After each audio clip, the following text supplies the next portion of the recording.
नमस्कार मित्रों, श्लोक दर्शन चैनल में आपका स्वागत है। हमारे शास्त्रों में कहा गया है, यत्र नार्यस्तु पूज्यन्ते रमन्ते तत्र देवता, अर्थात जहाँ स्त्रियों का सम्मान होता है वहीं देवता निवास करते हैं। आज छत्रपति शिवाजी महाराज की जयंती पर हम उनके जीवन का एक ऐसा प्रसंग सुनेंगे जो इस श्लोक को पूरी तरह से सिद्ध करता है।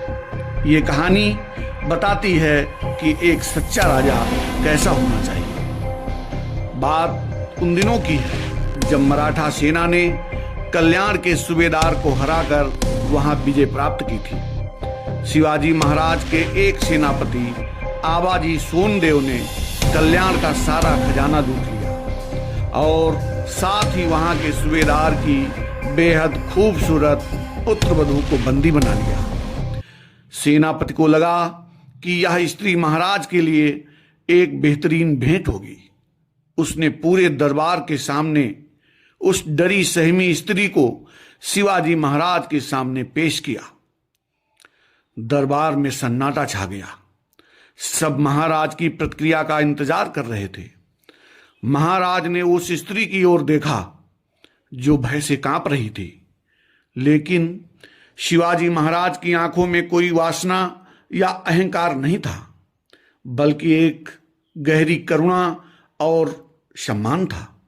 महाराज अपनी गद्दी से उठे और उस स्त्री के सामने सिर झुकाकर अत्यंत शालीनता से बोले, काश मेरी माता जीजाबाई भी आपके समान ही रूपवती होती तो मैं भी उतना ही सुंदर होता।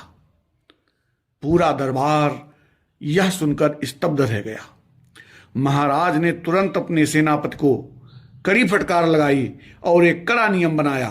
मराठा साम्राज्य में स्त्रियों को युद्ध की वस्तु नहीं समझा जाएगा।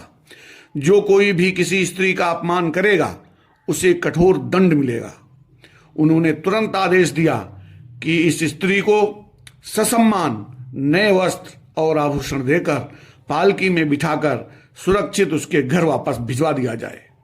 मित्रों, ये वह उच्च चरित्र और संस्कार था जिसने शिवाजी को सिर्फ एक राजा नहीं बल्कि एक अमर छत्रपति बना दिया। सच्ची वीरता किसी को हराने में नहीं बल्कि अपने संस्कारों और सम्मान की रक्षा करने में है। अगर आपको शिवाजी महाराज का यह प्रसंग प्रेरणादायक लगा हो तो वीडियो को लाइक जरूर करें और हमारी महान भारतीय